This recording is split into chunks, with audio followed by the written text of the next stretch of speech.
Ziegler, the Alpha Dawg, and we've got another exciting broadcast for you today. The Dawg Pound posse is all revved up. The mischievous members are chopping at the bit, pulling on their chains, starting off with, with the Duchess of Productivity, Miss April Simmons herself. Hi, kid. Hey, well, I'm really excited about today because I think it's the other than April, the other A word that I've been screaming about for the last 2 years of here's what's going to happen. Not that I have a crystal ball, but I do have a history book in automotive and affordability. It's what it's all about. So excited for the conversation. Affordability, that is the buzzword of every manufacturer. I mean, everybody's talking about we're going to produce under $25,000 EVs. That's going to be the secret bullet. That's going to be the thing that saves the industry. And I'm going to tell you, all that matters is two things: payment and down payment. That's it. that's all that ever mattered. And now the Empress of Executive Management, one of the most brilliant human beings in the known universe in the car business, Miss Jennifer Briggs herself. Hi, kid. Hey, Jim. I was biting my tongue there. I'm like, oh, I can't wait to see them where they're going to produce these units under 25,000 because we've not seen that in well over a decade and a half almost, it feels like. Well, I got to tell you now, the Chinese, according to Jeff Pohanka, are going to be bringing those into the country. Well, it depends, right? If they bring them in as is right now, the import fees will not allow for them to be under 25,000. And if they set up shop in Mexico, like a lot of them are planning for, it's going to be another 3 to 5 years before we actually see that solution. That will be a long way coming. In 2005, I was the keynote speaker for the New Jersey Dealers Convention. And I said to Malcolm Bricklin's face, that ain't going to happen in a million years. Chinese cars are not coming ashore. Well, I did read last week about a Vietnamese manufacturer that got some U.S. franchises to agree. I think there's 12 locations, TBD. Raise your hand if you're going to buy a Vietnamese car.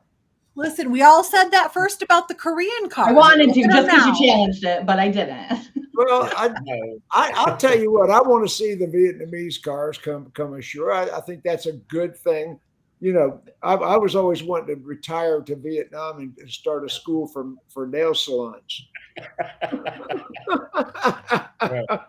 Pineapple-ish. Watermelon, maybe.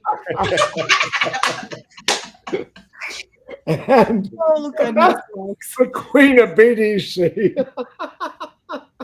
Keeping everybody in line over here. The Queen of BDC, one of the most brilliant women in the internet space, a good friend of mine, used to be. Until she called pineapple too many grandma herself from Beverly Hillbillies. Granny, here she comes. Bobbie you know what? It's funny. That's so fitting. A lot of people think that I'm just super fancy all the time, but I grew up in the country. I have 10 brothers and sisters. I can start a bonfire and I can ride a quad and I can jump a dirt bike. No, you and cannot. Then I can get dressed. Bonfire. You cannot start a bonfire. I'm getting so much better at it. Okay, Jennifer starts the bonfire. But look, I can build the teepee thing. It's just I didn't get that badge in Girl Scouts. It's really yeah, you could be on Naked and Afraid. You'd be on TV. I would die. I don't even like to be like. No, I don't like. No, I don't want to be out there with all that. Ooh, I see those people. Debbie and I are addicted to that show. Naked and Afraid. We watch. Yeah. I live the lifestyle I live because I want to be able to call pest control. I'm not taking snakes out on my own. Those bugs bite the heck out of those people. That's terrible. Yeah, and I'm not into that. Direct from Moscow, Russia himself. Mad Cossack. Cossack, I got that correct. The Mad Cossack, the curmudgeon himself, the sleeper cell from Russia, my good friend, Max Zanan. Listen, it's good to be here. And, I'm telling you, if I was Chinese, right, trying to enter the market in America, why not do it with internal combustion engine vehicles under 25,000? because that's where the real demand is. You know, I like where you took that. that's the secret sauce. You know, because you can't even get a Nissan Sentra or Honda Civic, at this price point anymore. And and young kids or people with a limited budget will be all over this car. And it doesn't matter if it comes from China or Vietnam or planet Mars, right? Yeah. At $20,000, $25,000 price point is exactly what we need, but in the internal combustion engine space. Well, the problem more than that, when they talk about affordability, is the credit crunch. Yeah. The credit crunch is going, and Jennifer, how long ago did I predict the credit crunch? I think we started talking about this about 16 months ago, about the credit crunch. But I've been talking about it a long time, even before the markups on the cars, even before the chip shortage. I was talking about, the affordability on cars has gotten so much. And now we were selling them for $10,000, $20,000, $50,000 over some ridiculous ass number, So all of a sudden, those people are trying to bail out of those cars. Repossessions and delinquencies are at record numbers, even including 2008. Including 2008, we have surpassed that in delinquencies and repos.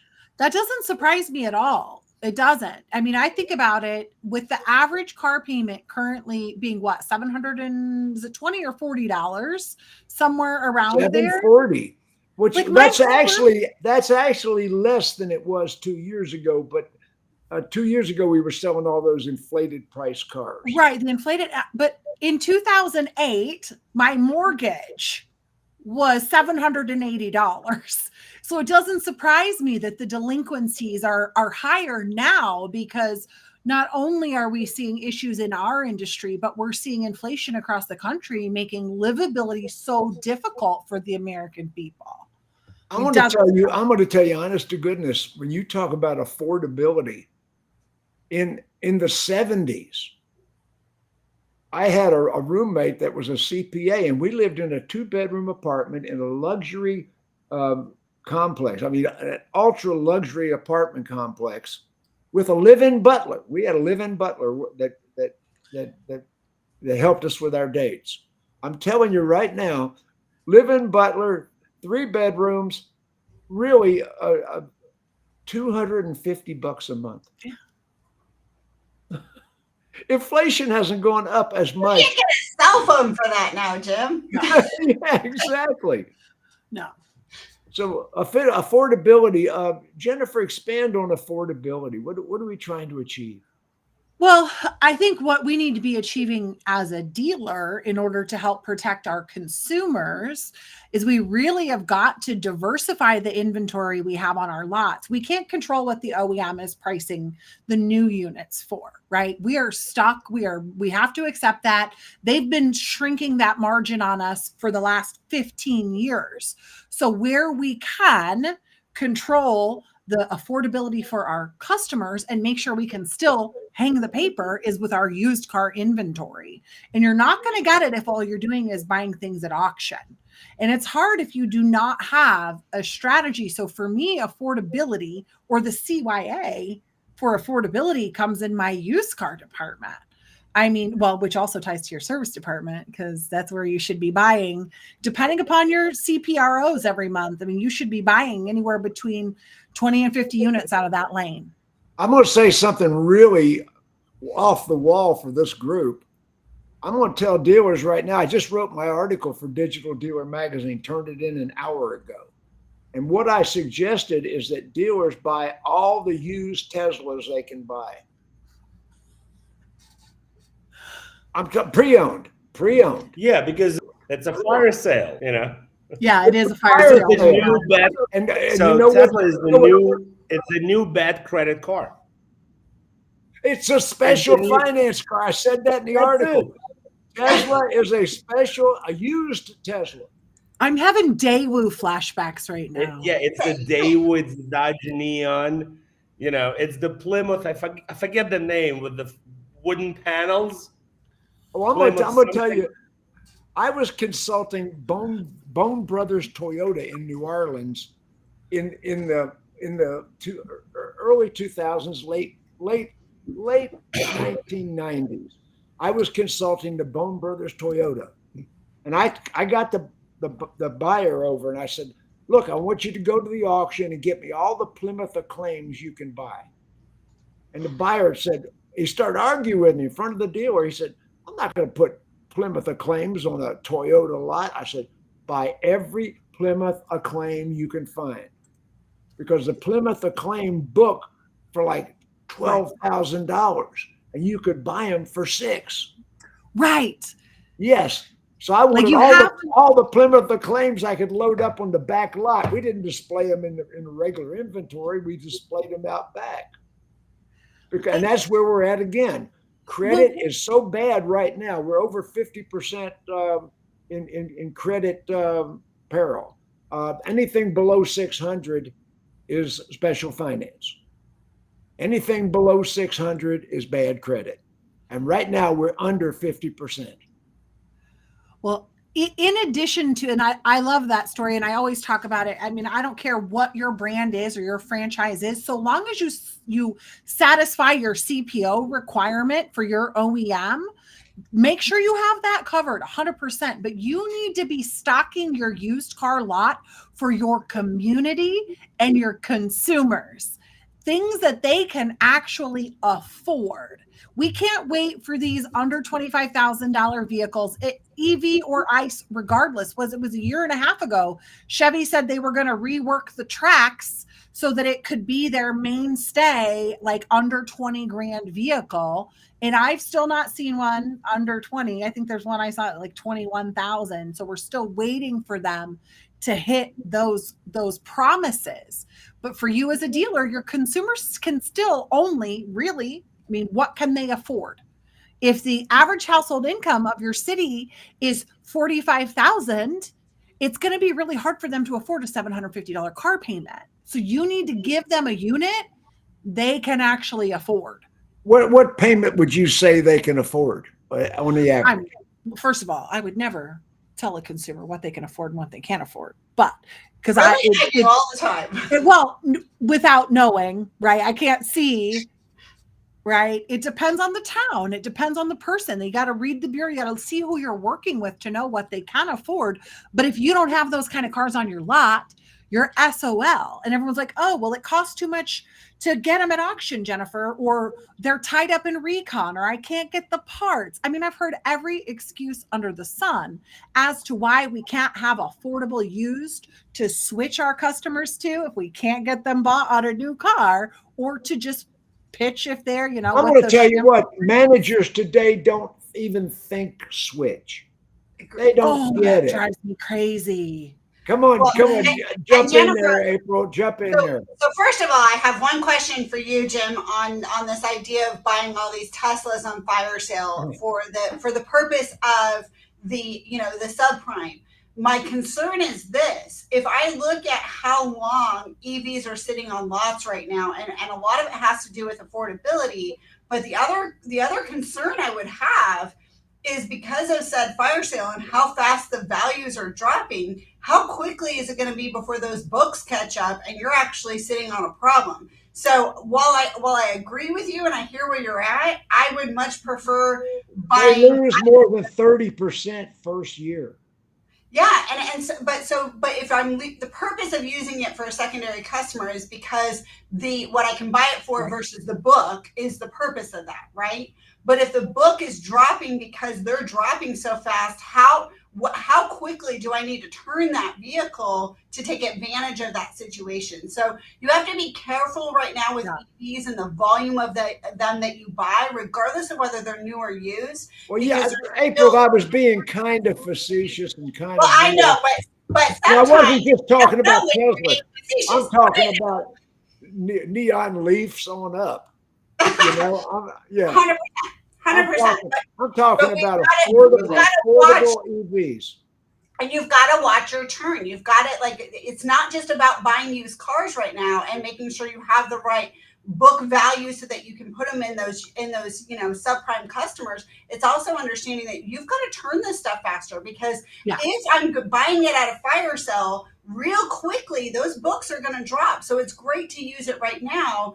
But to Jennifer's point, a more stronger process. So another interesting thing that I've been working with, because Jim's right about, like, when we say switch, most people are like, what, the light? Like they don't know what we mean by the word switch.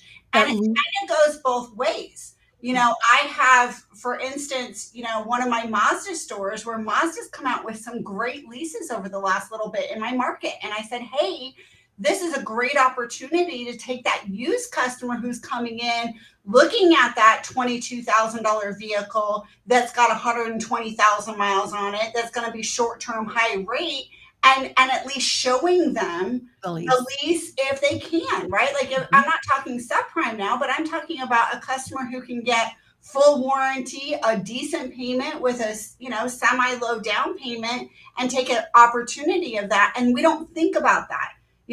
We haven't trained our people for so long in this art of the switch. So I think switching both sides, having enough inventory to drive people in, understanding if they can't get bought on a new car because they have some hiccups or issues, that we have the used car that they will get bought on. And then conversely, if you have some managers don't know how to negotiate, they don't know how to think like that.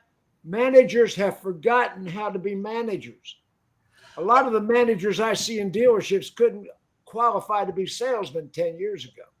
Well, it's true, but Jim, you also have to recognize that, like salespeople, a lot of our managers have never gone through a 2008 or gone through like anything where they had That's to what I'm getting think at. outside of the box, right? Like, to really get creative in our approach and really look at the big picture and say, okay, I got 12 puzzle pieces here. How can I make this into a car deal? Let's hear from Bobbie a That's second. what it's about. Yeah, absolutely. I was playing with the audience. That's what I was doing. I was playing with the audience, answering stuff. I guess it matters in direction of exactly what you mean. I agree that the shift in how management handles car deals is completely different. We talked about it last week when we spoke about F&I, the rehash, the ability to LTV out a car and know what you're looking for, having interest rates that are reasonable in comparison to vehicle prices where we knew we were going. And so did everybody that doesn't want to admit it. When we were sky high selling cars because of an inventory shortage, putting way too much money in trades and then not accruing appropriately for what we did, was setting ourselves up for this failure. The one thing I think anybody could say they didn't know was, we were going to have this huge interest rate hike, but we always do. This is not new. It happens in cycles. It's an election year. Mm-hmm. There's a lot of politics going on. There's a lot of uncertainty in the world. There's wars waging everywhere. Of course, we're going to have a perfect blend of nonsense. I would say that the people who have really embraced all the challenges and the changes they had over the last couple of years, those dealers, I'm watching kill it, because they just went through having nothing to sell. So when they did it right, they had nothing to sell, but what they did have, they sold for too much money. Right. But there are a lot of dealer groups out there that they're doing just fine through this portion of it. And they're going back to saying subprime is something that we're going to work with. We're going to have to, and we're going to have to develop a difference. There is no subprime. Yeah, we're going to have to develop. About the only source after Cap 1's tightened up. Everybody's tightened up right now. The lenders are withdrawing from the market. That was the other thing we saw in the stats. I would love to hear from the audience to tell us, like, who are you guys using and why, and what's your favorite? And you're on the ground. Who are your subprime sources? Because Max is going to have to change. I'll throw this one last thing in and then pause for a minute. I know everybody gets frustrated when I say customer experience, but look, the days of telling somebody sit in the lobby for 4 hours while we figure something out are done and over with. The numbers show that. Not that you can't do that sometimes, but you don't have to. Nobody will come back to you with more loyalty than a subprime customer who you help. And I don't care if you call it an under 6, an over 6, or whatever it is. If you're actually legit and you help, you don't have to do that to somebody, and they will come back to you because nobody else is taking care of them. It should be not difficult right now to get a leg up on your competition. If so, you're doing something wrong. Max, disagree with He was Bobbie. just telling me. Well, listen. First of all, the delinquency rate, in 2008 was not catastrophic. It was nothing compared to the foreclosure rate. Wasn't Right. Michigan. Right. Yeah, People Michigan was- understood that you can give back your house, right? But you need your car. So the fact that it's higher than 2008 is not even a red flag in my mind.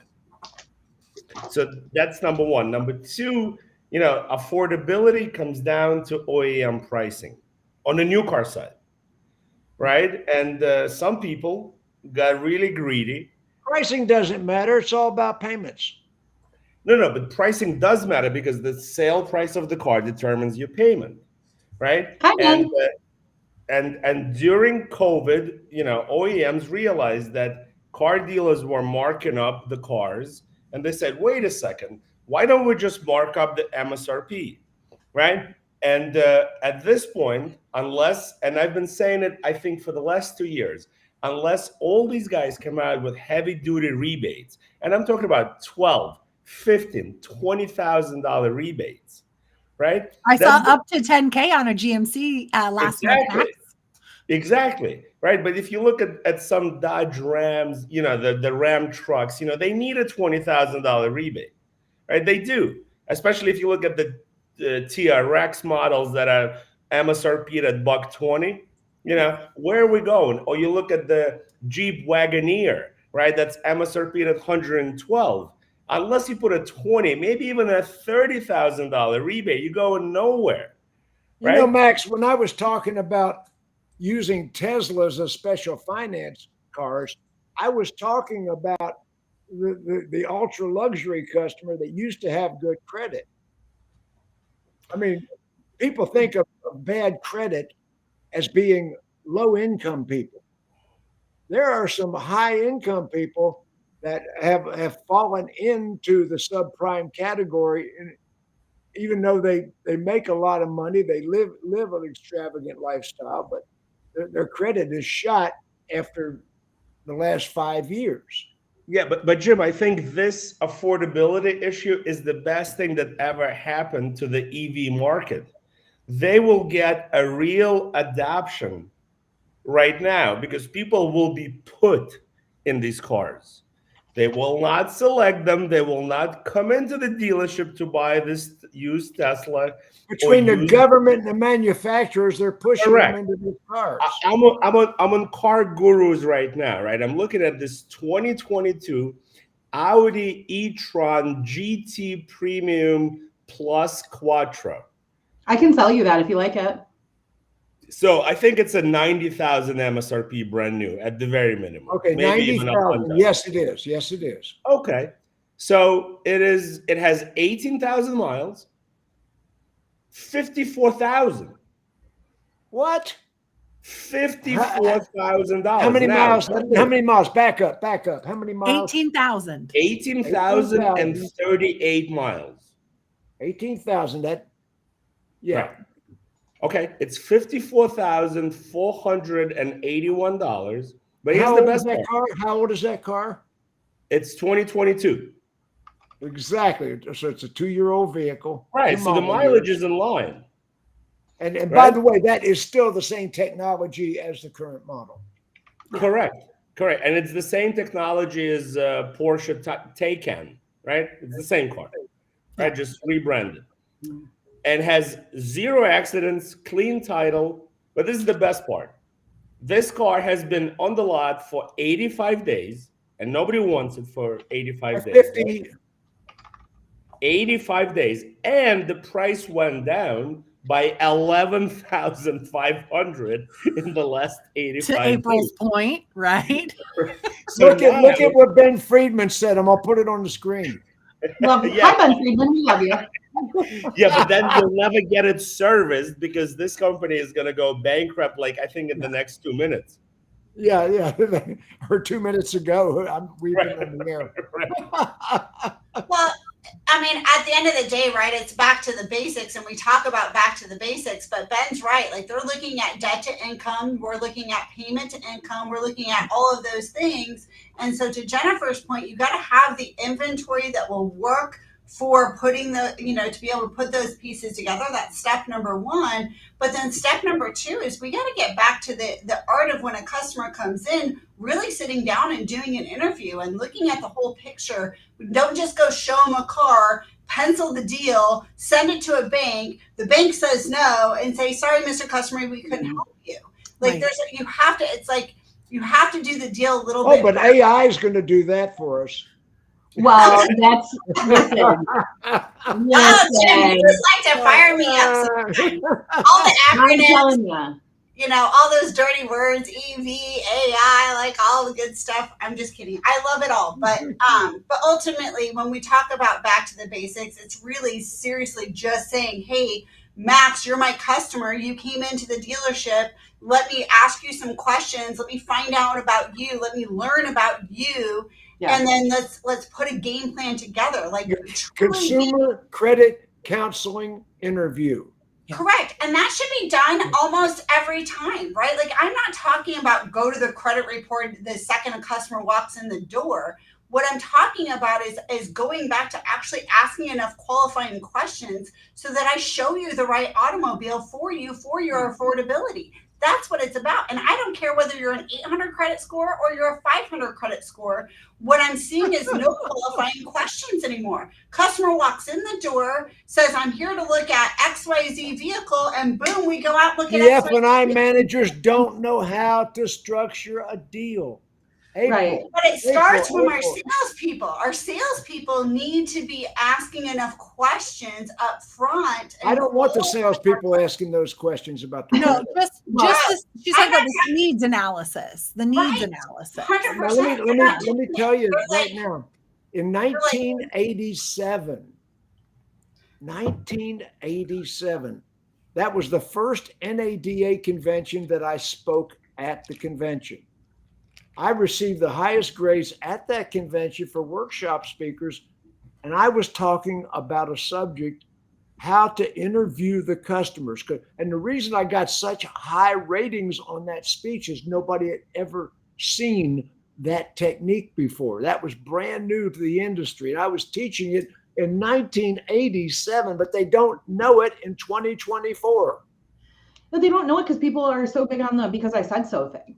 That's the thing. We've aged into a group of managers who grew up hearing because I said so. And because I said so, whether you like it or not, it doesn't mean people do things. Do I think that because I said so is a reason you should do your job? Yes, I do. Do I think that will make people do it when I'm not looking? Absolutely not. But I think where we've really gotten different too is we've always asked those questions, or we should have, when it came to what we called a subprime customer. Thank you.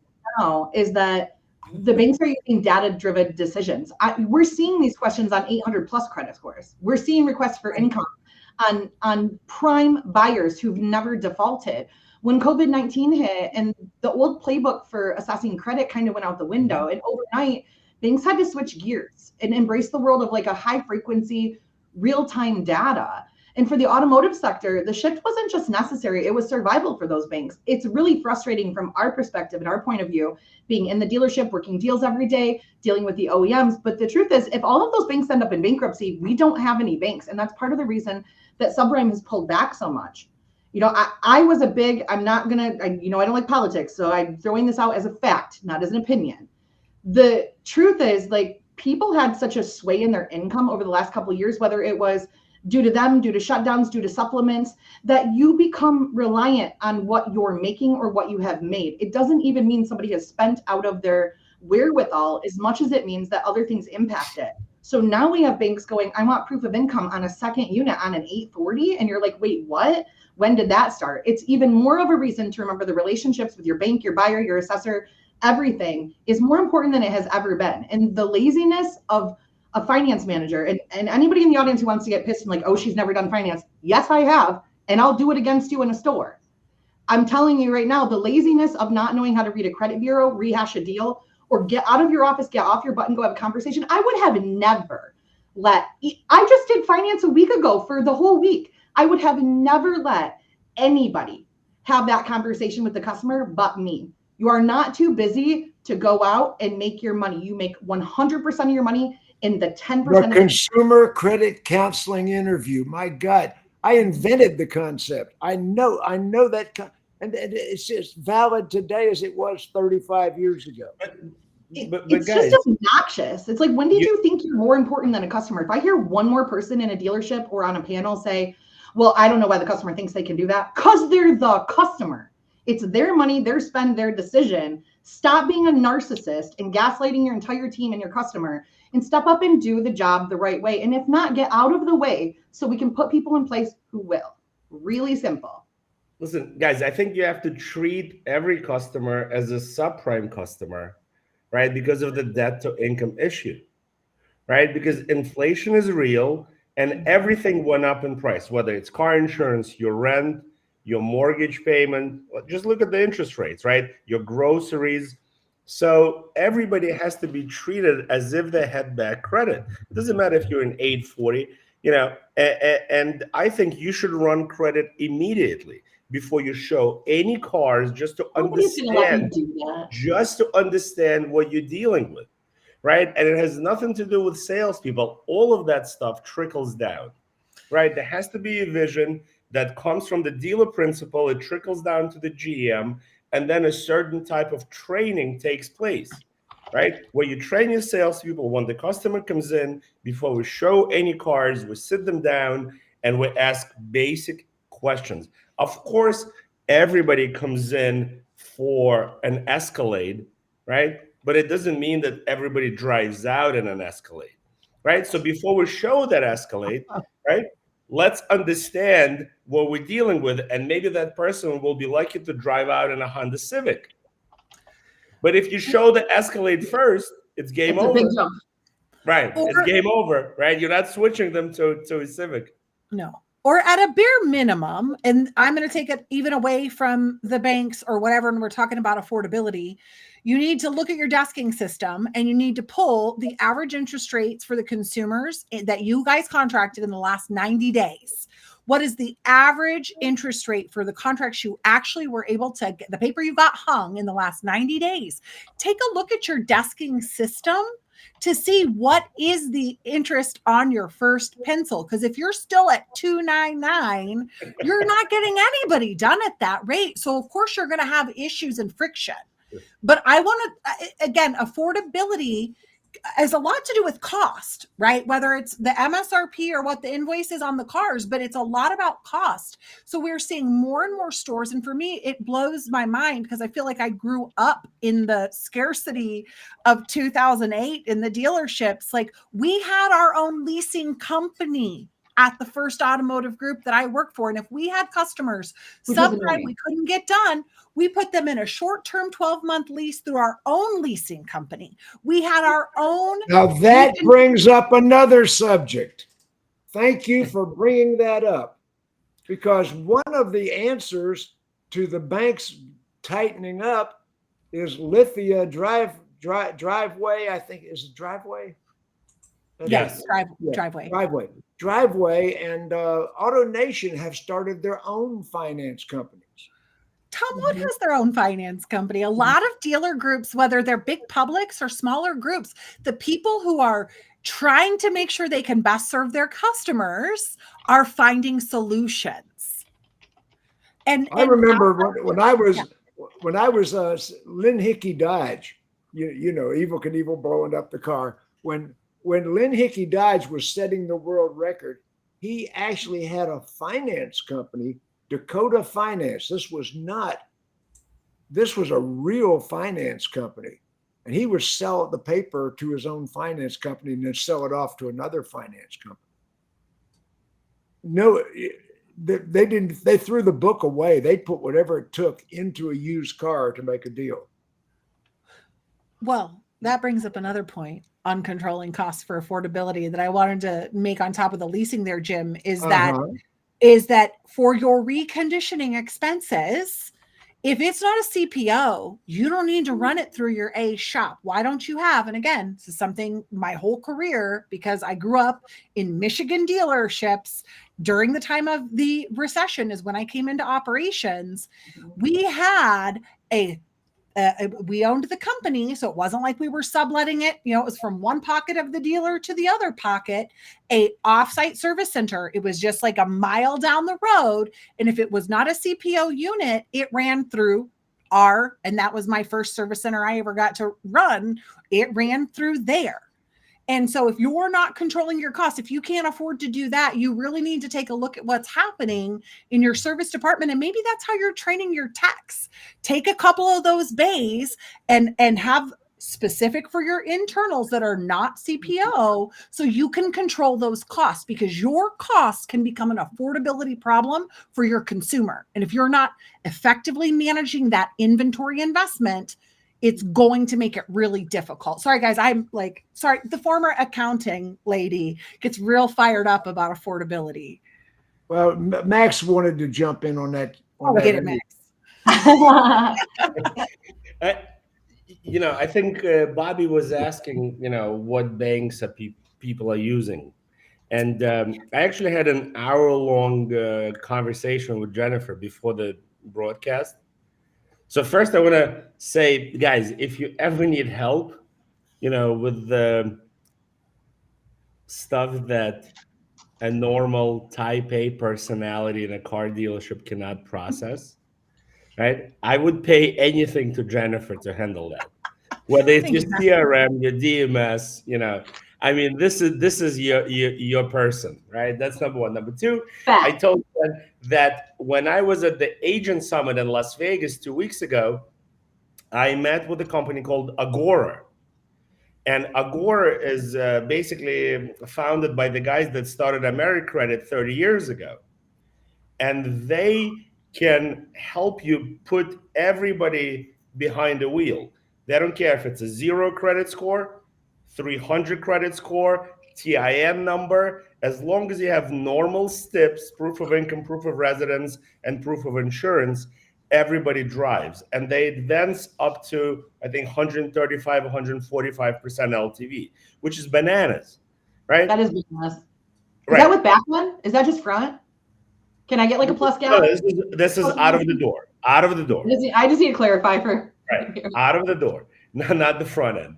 But still, that 145% out of the door is way better than 105 that you get from Santander or Exeter, right? And they have 0 bank fees, right? So if you look at Santander, right, or where's the catch? Westlake, the bank fees will kill you, right? Mm-hmm. So it doesn't cost anything for the dealer to sign up. I don't work for Agora, guys. I don't get a commission from this. But I'm telling you, sign up with Agora, put people, in cars, make some real money, and it's a good solution in this environment. This guy just asked this. Yeah. Right. No fees. It feels like there's a catch. It's a non-recourse deal, Bobbie. And the catch is this. You get funded the next day, 72.5% of the advance. This feels like when I try to talk you into AI. This feels like when I try to talk you into AI and you're like, no. Well, we got to hear how you get the rest. Okay, explain the rest. You get funded 72% why? 72% right away, and the rest comes how? The rest comes as the customer makes the payment over the next 36 to 48 months. But if you look at simple math and you take 72.5% of 145% LTV, it'll be greater than 100% advance from a subprime bank with a bank fee. You're still going to come out ahead of the game. Your job is to figure out how to compensate the finance manager on all the F&I products that they will sell to back into the 130 or 145% LTV that comes later. That's the real trick. Okay. I see it now. Okay, good. And I don't disagree with what you're saying, where 130% could be more, but I can think of 50 dealers, including indies, which is what I really think of with that, where they don't accrue for that charge back, and it does in fact become a fee. So as long as they're clear on it, because that feels very like our last bi-weekly payment conversation. Like it feels a little like, but we need options, right? So if you're willing to take desperate times require desperate measures. Well, that's true. Affordability is There's only one reason people buy a car, the monthly payment. They don't give a damn about the price. They don't care about the interest rate.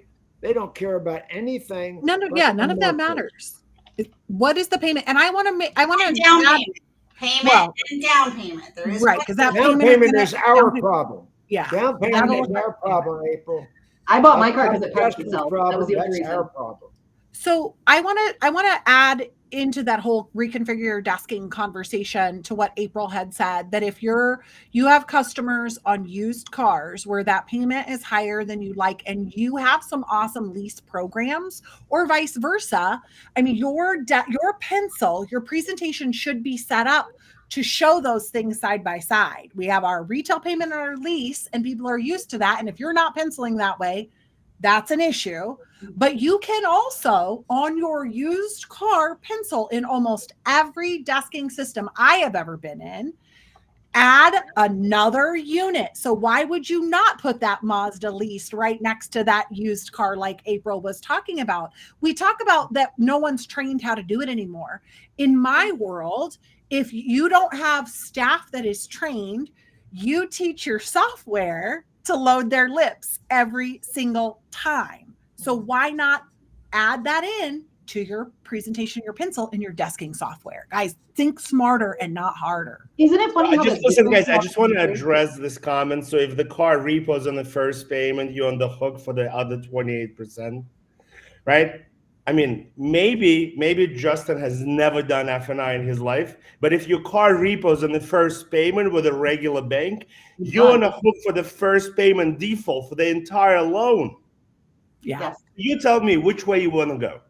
The entire loan or 28% that you've never gotten.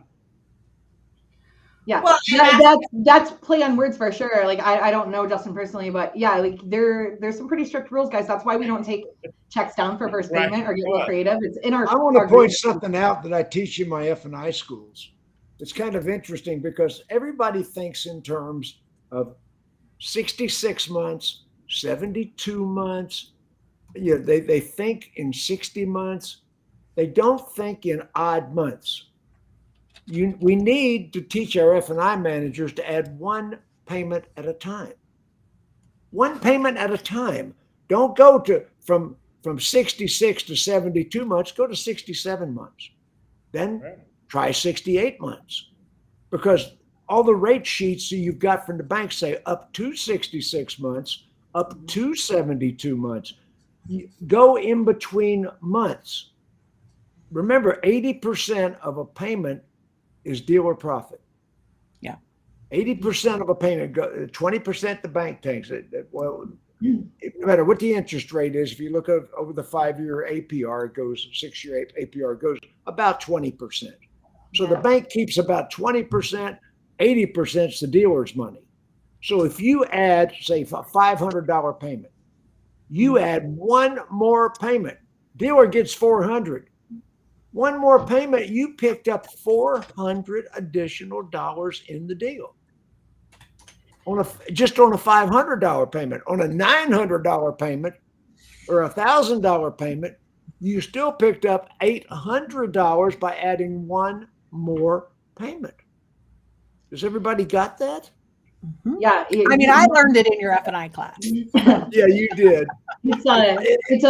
Here's a scale. Like F&I managers jump at 6-month increments. They don't know you can go in between. It's a sales BDC pro tip, guys. Real simple. F&I can do it too. This is the simplest thing ever. In all of the stores that I look at, work with, stand in front of on stages, people ask me questions. They say things like, well, you know, we follow up with the customer for this long when they've been in the showroom and they didn't buy for this long, which is malarkey because it's usually like 3 days, if that. But the truth is, if you're dealing with what everybody is dealing with right now, customers are getting a reality check everywhere they go and everybody they talk to. So don't be afraid to give numbers and talk about things. And people are like, well, then they have the numbers. They have the numbers anyways. We've had this conversation. But if the customer if you can't close them on a $700 payment because genuinely they're like, I'm out and this is just what it's going to be, don't give up on that customer who's getting a no everywhere else. Hold the relationship, say hello. And when a reality check is given enough times, you don't have to work as hard to close it. I'm not saying don't try to close the deal on the first time. I'm saying don't give up when it's not as easy as you wish it would be. And you'll be amazed by the result that you end up having. You will be amazed by how far a conversation goes when you treat somebody as if they matter. Bobbie, the best reality check is to run their credit, whip out a red marker, and go line by line. Max, if you told me that you wanted to run my credit before I could drive a car, I would tell you exactly where to go pound sand. And I am like the ideal client when it comes to it. But I'll tell you what, you're not the regular customer. We can get creative on that now. Like we can. It doesn't matter what you would do. It doesn't matter what you would do. None of it. Right. Yeah. Hold on. Correct. It doesn't matter what I would do. But I do teach conversion for phone, for verbal, nonverbal, including in the showroom. And I'm telling you, you don't just say to a customer, I want to run your credit before it. I'm not saying that there aren't ways to do that, or conversations that can be had that make it make sense. But if you're going to treat a customer as if Bobbie, I would run your credit in under 5 minutes. I would run your credit in under 5 minutes. You know what? I triple dog dare you to try to close me, Max. Let's see what you got. Yeah, this is the thing. It's not. I'm not saying it's about me. What I'm saying is you can't treat somebody in your overall process as if they don't matter, and then ask for something as important as their credit and think that they're going to give it to you. This is not a one-step process. Bobbie, they will give you the credit. I remember. I can recall dealerships. I can recall dealerships pulling your credit at the door. Yeah. Right. I mean, that's the door. You remember the different colored balloons you would give them? Yes, I remember that. Balloon. Listen, balloon. Let's not think. I'm not naive in what I'm saying. I'm not People naive in what I'm saying. walking around with a blue balloon couldn't get weighted on. Bobbie, yeah, that's what it used to be like. minutes, I'm not and naive. then we'll run your credit. 5 minutes. I'd give Bobbie a blue balloon because you're just to piss talking about her off. doing it right, Max. You're talking about qualifying the customer's needs, asking enough questions, earning the right, and then asking to run the credit. And nowadays, it's not even a hard pull that's necessary. All I need is your name and address. You don't have to give me your social anymore for me to run your credit. So it can be put into the process to be done early and upfront if you do it right, and you actually have proven in that first 5 minutes, I've earned the right to do that because I'm on your side. I'm here to help you, Bobbie. I'm not, it's not you against me. It's us against the desk and us against the 900 banks that I have to help you find the best deal. I'm here for you, right? Like if you serve it up right, then you don't have a problem. And Exactly. have some tools now that make We're talking about the credit. April translated what I was trying to tell Bobbie, right? I got you. I was trying to tell you. What are you talking about? No, I also did some math now I also did some math for our friend Justin, because Justin's right. Not all banks do have a first payment default, and just trying to figure and understand. Come back under control, or I'm gonna turn everybody's mics off. Oh, we're totally under control. Let me shut my own off. Yeah. Let's talk about this. I have a $15,000 book. Okay, $15,000 book. When we're talking about subprime, that's kind of the sweet spot. Let's be honest, right? $15,000 book. At 135% of that, I'm financing $20,250. If I get 72.5% of that on day one, I'm getting $14,681. So I'm basically getting book on day one, right? And then Plus getting down payment. They make, right? If I go through a typical subprime on that same deal, I'm probably paying somewhere around $1,000 in juice, right? So, and then I'm probably only able to get 105, maybe 110% loan to value. So I'm looking at financing around 16 minus the juice. I'm right at 15. I'm literally getting the same amount of money on day one, with the potential of an upswing of still getting that 30% if my customer makes the Everybody finance with Agora before they go bankrupt. So, well, no, because here's the thing about where Agora, and I'm sure, is probably figured this out. If you've actually ever looked into true having your own buy here, pay here, and how all of those things actually work, in all reality, Agora is doing it just on a much bigger volume scale. And so they're probably not. April, let me tell you the best part. Let me tell you the best part about Agora. And I told Jen. Oh, the best part's coming. But wait, there's Think of it this more. way. Think of it this way, guys. This is hard to understand because except for Jim, none of us were in car business then when this was allowed. Okay. Wait, what year was that? Right, Bobbie, you and I No, I always might the same stuff. My grandma. Wait. Right, exactly. So with Agora, the buy rate is like 12%, right? And you can contract at the maximum state usury rate. No. Yes. So now, The April, add actual the state finance usury reserve rate to in that Georgia is deal. 17.6 APR. That's on Yep. new. That's on new. Used is up to 30%. Yep. Yep. Yeah. It changes the game. I was really impressed when I heard about it. Yeah, I'm telling you guys. Again, I don't work for Agora, but you have to be brain dead not to do it. Things that make you go, I'm Doesn't scheduling Agora a mean conversation. sheep's And I'll tell you how they do it, guys. It's really I wanna simple. know. They don't hold on to the paper like any other bank. They immediately repackage it, sell it on Wall Street, and transfer the risk. That's all it is. They make a couple of points, right? So they get the money at 10%, sell it to the dealer at 12%, then repackage it and sell it in tranches on Wall Street. They will not be gone tomorrow, guys. Do it. And then they turn around and they explain. make money every time. They make money in their collections. They make money in their repos when they turn around and resell that car. They make money. Like there's so many different layers. The unintended. And let me tell you who advantages. does. Let me tell you who does their collections to put your mind at ease. Westlake does their collections. Interesting. yeah. Westlake has pulled back tremendously. They're hardly financing anything. So if you Yeah, can't but get it they're very financed at good in Westlake, collections, Jim. Westlake knows how to collect. Yeah. Yeah, that's really interesting. I mean, I think that is a real solution because and again, we keep talking about, 2008 and the last recession. I mean, again, we got real creative and it was crazy in Michigan. It was different than it was. And Bobbie can attest to that, than other parts of the country. Like we had to get extra creative. And that meant as the mortgage market was crashing, we actually, at the group I worked for, were hiring former mortgage people and opening buy here, pay here lots with the mortgage people. And we didn't hold that paper for the full term of what we were contracting people for. Like there are so many things. And if you don't want to have to figure out how to do your own buy here, pay here, why wouldn't you look at a company like Agora? Yeah. Right. You have all of the benefits of it. You guys got to be like Stephanie on the sideline, right? She's like, just do it before they're gone. That's all it is. Now she's saying get married to them, right? Like Stephanie's into money. Well, even that nowadays, that's only 50-50 too. Everybody here seen my old friend Agora.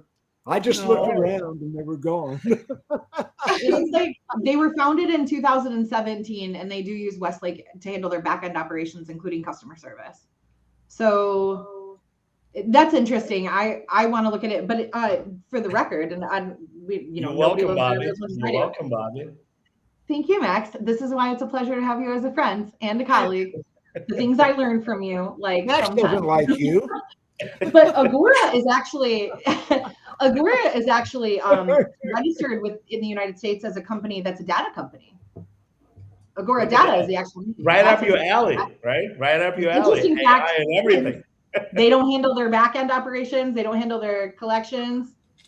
Yeah, I would be definitely interested in looking at the opportunities that they have and hearing from some dealers who are using them. So if any of our audience is using them, like give us some feedback. This is why we're doing this. But I Well, like the point is, Bobbie, I like how you tried to fact check me in real time. I did. Yeah, and I okay. also have a cooler coffee mug than you. Look. Welcome to my world, Max. The point is credit is drying up. Delinquencies are double what they were 5 years ago. Delinquencies and repossessions are at all-time records, even more than in the early mid-2000s.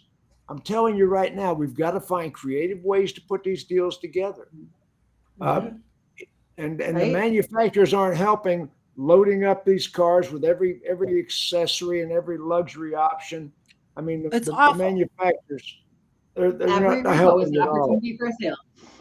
You gotta, it's all in how you look at it with a silver lining. Every repo is an opportunity to put a new dream in somebody's driveway. That's what I say. But right now, EVs are crashing hard. I mean, they're as this whole panel predicted months and months ago. EVs are crashing. Yes. Yes. I mean, it's terrible. We had Jeff Bohanko on a couple of weeks back, and he was predicting all of this. And the industry, they're charging ahead. They're introducing new EV models like there's no tomorrow. Automotive snooze. Every single page is about how wonderful EVs are. At least 25% of 30% of the whole edition. Yeah, exactly. 25 of 30 divided by 4. Bobbie, we got 5 minutes left. What have we not talked about that you would like to talk about? Oh my gosh, so much. I think more important than thinking about what we didn't talk about for me is to remind everybody that, especially because I hope that finance managers are really listening to this and not taking it as oh, they're just being jerks, they don't like us, whatever. That's not true. Most of us are finance managers and have been. But I will tell you this, a trusted advisor beats a salesperson any day. With high financing costs, customers need value more than ever. When they trust you, they listen. That's when you can successfully introduce extras, from extended warranties to service packages, and that's when you have the right to ask for credit. If you send a 20-year-old kid out to me and ask for my credit, it's not happening. If a finance manager comes out and gives me an authentic reason, has a conversation, and shows that I matter to them, regardless of whether I buy or not, I am more likely to. That's age discrimination. No, it's not age discrimination. Did you just call pineapple on Bobbie? She did. It's titled. I won't give a 50-year-old salesperson my credit information either, because from the consumer perspective, that person's not qualified to handle my data. And I know from working internally that somebody's going to leave it on a desk somewhere, fail compliance, and get my credit stolen. But if I have a real conversation with somebody who treats me like I matter, I'm more likely to trust them. And in addition, at the end, I'm more likely to retain my financing there and to trust what you tell me about additional upsells. It's just stupid not to. Get out of your office. Well, you gotta. Stephanie Marie Yamansky. Nice, Yamasaki. Stephanie Marie Yamasaki. I have run out of all those chocolate macadamia nuts you gave me from Hawaii. She's lovely. Just saying. If you want to send some. Stephanie, you remember you gave me those chocolate macadamia nuts, and she's She's lovely. Max, hit the last couple of minutes here. Hit a couple of them. I mean, guys, at the end of the day, dealers need to sell cars, right? So you have to be creative, because the playbook from COVID no longer works, right? So you have two options. First option is you have to really put pressure on the OEMs through the dealer council and explain basic facts of life that people cannot afford these cars, right? That's number one. You got to go to these OEM meetings, whether it's in Las Vegas or wherever they are, and really speak your mind, right? That's number one. Number two, when it comes to used cars, Jim is right. If you want to capitalize on the current situation, you got to put people in EVs. You have to. It doesn't matter if it's Tesla. Never thought I'd hear him say that. Never. Oh, right. but economically, it makes sense. Right. Because at the end of the day, the dealer is there to make money. Nobody grew up thinking, oh, I can't wait to be dealer principal, right? We all wanted to be, firefighters and police officers, but then life happens, right? So if you chose to be dealer principal, you're in it to win it, and you can only win it by selling cars and then servicing these cars, right? That's it. There's no magic here. So what difference does it make to me? Personally, I hate EVs. I'm against them. But if I'm a dealer principal and I can put somebody into the EV because the book versus the invoice has such a tremendous spread, and I can crack you over the head $20,000 per deal, I will do it all day long. But you have to mind the days, right? Just Correct. with any type of unit. Yes. And we've said this, if you don't have, I mean, now is the time to be investing, and your sales managers don't know how to do it. Okay, great. Hire an inventory manager that knows how to do it, and create a strategy that says 25% of my used lot is going to be my CPO, or 15%, whatever your OEM dictates. Then I'm going to have mainline. Then I'm going to have my club or caveman cars, like Max was just saying, crack them over the head, but come up with a strategy to protect your bottom Did he say crack him line. over the head? Did he say Yes. I that? can't Yes. wait. Yes. I'm yes, an I audience did. poll for who wants to see Max on a firefighter police calendar, because that explains a lot about his Okay, but Jennifer, real quick, turn nowadays isn't just about the book dropping, it's also about the interest on the flooring. So we gotta Absolutely. understand that there's That. two sides to that equation, and we have to turn. That's what we didn't talk about. I Guys, like we have 25. burned up an entire hour. What? Shocking. We have gone a complete hour. Guess what? I've got Corinne coming on. Karina is coming on the 22nd. Yeah. Okay. Awesome. Yeah. Yeah. Yes. We're going to share the information on that this week too, right? Karina So Deal. Karina Deal out of Pennsylvania with the So excited. fascinating. I'm trying to get Jane DeHaven on the same broadcast, but we got We took Karina Dawg Deal, Pound. and I'm trying to get Jane DeHaven. I'm going to check my email and see if Jane answered. So that's the 22nd of May. They've got some tremendous stories about strong women that prevailed over adversity. So anyway, everybody wave goodbye to the audience. Wave I'm goodbye. going to identify as a woman for that broadcast.